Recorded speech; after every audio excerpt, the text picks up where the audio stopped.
Hello everyone, मिलते हैं आज एक न्यू टॉपिक के साथ। हमारे टॉपिक का नाम है बायो इनऑर्गेनिक केमिस्ट्री। इस टॉपिक से रिलेटेड हम 5 to 6 क्वेश्चंस आज डिस्कस करने वाले हैं। Let's get started.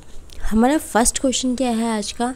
The red colour of oxy haemoglobin is mainly due to. जो रेड कलर होता है ऑक्सी हीमोग्लोबिन का, वो किस वजह से होता है?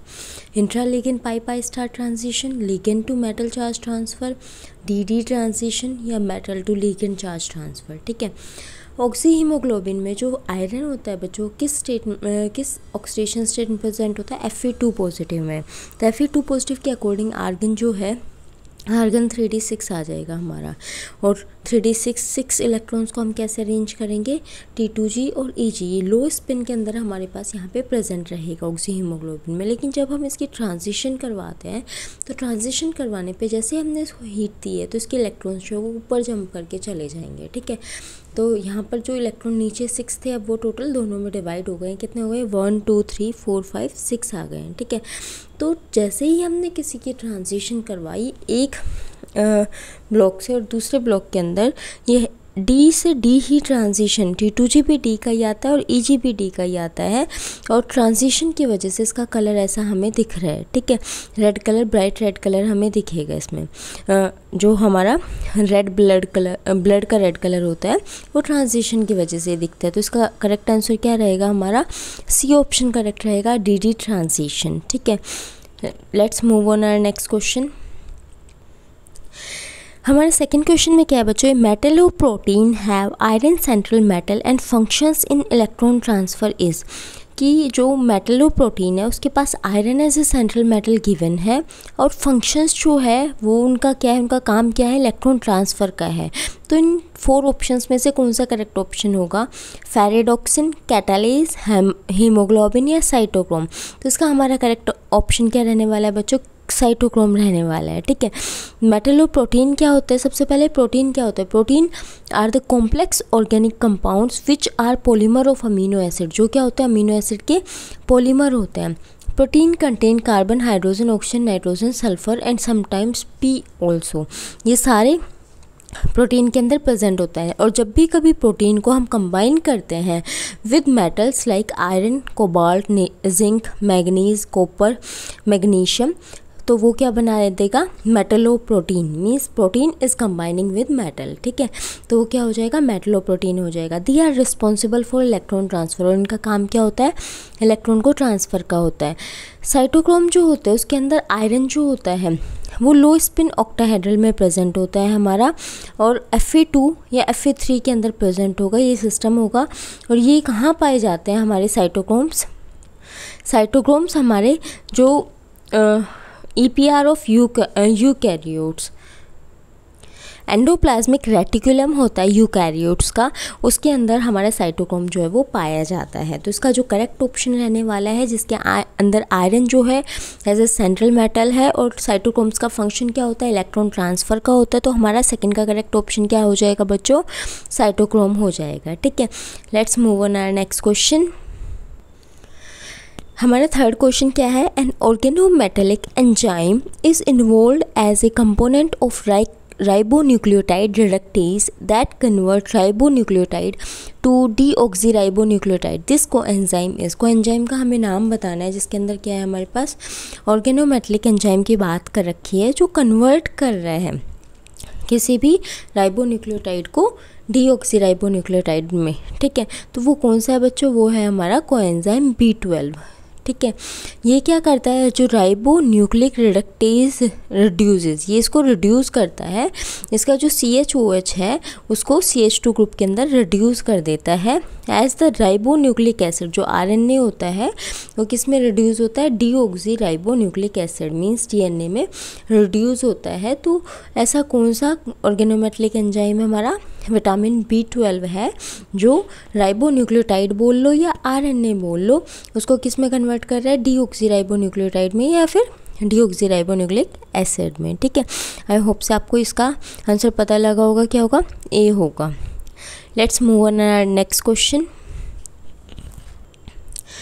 इस क्वेश्चन में क्या है बच्चों? जो बाइंडिंग है ऑक्सीजन मॉलिक्यूल्स की of alpha two beta two hetero atoms, hetero tetrameric haemoglobin is an example of, वो किसका एग्जाम्पल है हमारे पास, ठीक है।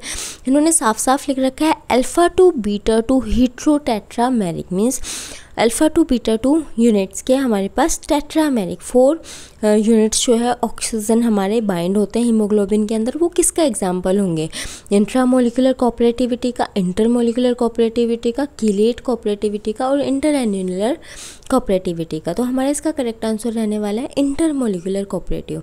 बच्चों इंट्रामोलिकुलर और इंटरमोलिकुलर में डिफरेंस क्या होता है, एक छोटा सा डिफरेंस होता है। इंटरमोलिकुलर के अंदर तो अलग अलग टाइप्स के मोलिक्यूल्स जो है वो आपस में कंबाइन होते हैं, और इंट्रामोलिकुलर के अंदर एक ही उसके अंदर जो प्रेजेंट होते हैं, एक ही मोलिक्यूल के अंदर जो डिफरेंट टाइप की यूनिट्स होती है वो कंबाइन होती है, ठीक है।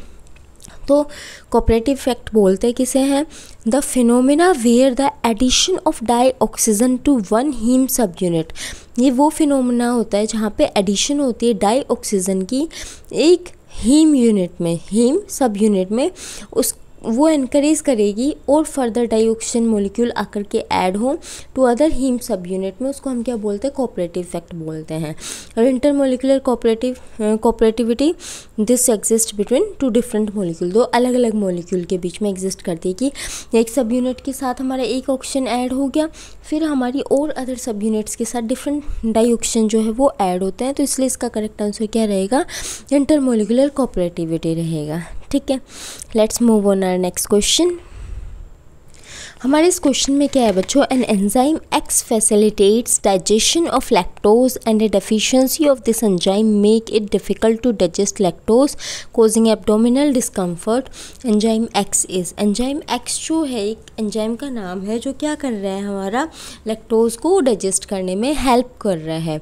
और अगर डेफिशिएंसी हो जाए इस एंजाइम की तो उसकी वजह से क्या हो जाएगा, लैक्टोज जो है आपके स्टमक में जल्दी से डाइजेस्ट नहीं होगा। जैसे आप छोटे बच्चों का देखते हो कि छोटे बच्चे लैक्टोज लेते हैं, मिल्क लेते हैं, अगर उनका मिल्क डाइजेस्ट नहीं होता है तो वो बाहर थ्रो कर देते हैं, ठीक है। तो इसका करेक्ट आंसर क्या रहेगा, अल्फा ग्लूकोसाइडेज रहेगा, बीटा ग्लूकोसाइडेज रहेगा, सुक्रोज रहेगा या सेलोबायोज रहेगा। इसका करेक्ट हमारा आंसर रहेगा बच्चों बीटा ग्लूकोसाइडेज रहेगा। बीटा ग्लूकोसाइडेज क्या करता है, क्लीव करता है जो डाइसैकेराइड लैक्टोज है, लैक्टोज क्या है, डाइसैकेराइड है हमारा, उसको किस में करेगा, to produce galactose and glucose which are ultimately enter glycolysis, जो ग्लाइकोलिसिस बना देते हैं हमारे, ठीक है। तो बीटा ग्लाइकोसाइडेज एक ऐसा एंजाइम है जो लैक्टोज को ब्रेक करने का काम करता है, और इस एंजाइम का दूसरा काम क्या होता है, ट्रांस गैलेक्टोसाइलेशन होता है, reaction of lactose to allolactose which then finally cleave to monosaccharide, और लास्ट में वो फाइनली किस में क्लीव हो जाती है, मोनोसैकेराइड में हो जाती है।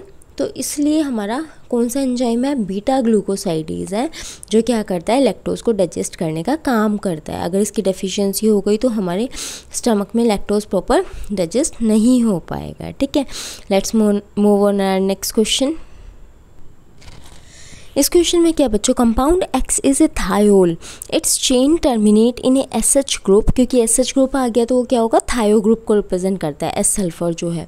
Acetylation of sulpha hydryl group of a compound X gives acetyl coenzyme of compound X is, ठीक है। क्या होगा, जो कंपाउंड एक्स होगा वो क्या होगा हमारा, कोएंजाइम ए जो है सिंथेटेज को enzyme SH is an enzyme that catalyze the reaction between pantothenic acid and ATP to form coenzyme A।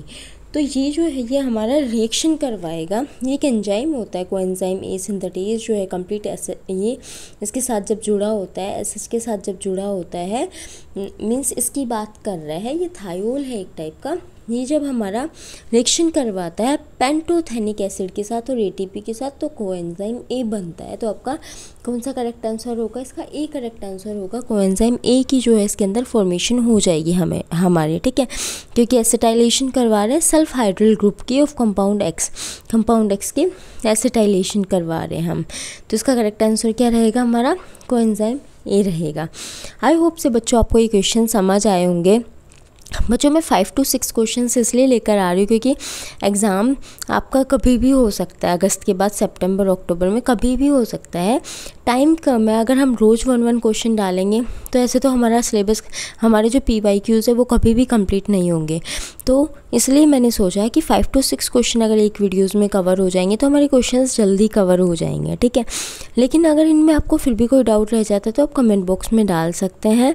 If you like my video then you like, share and subscribe. Thank you for watching.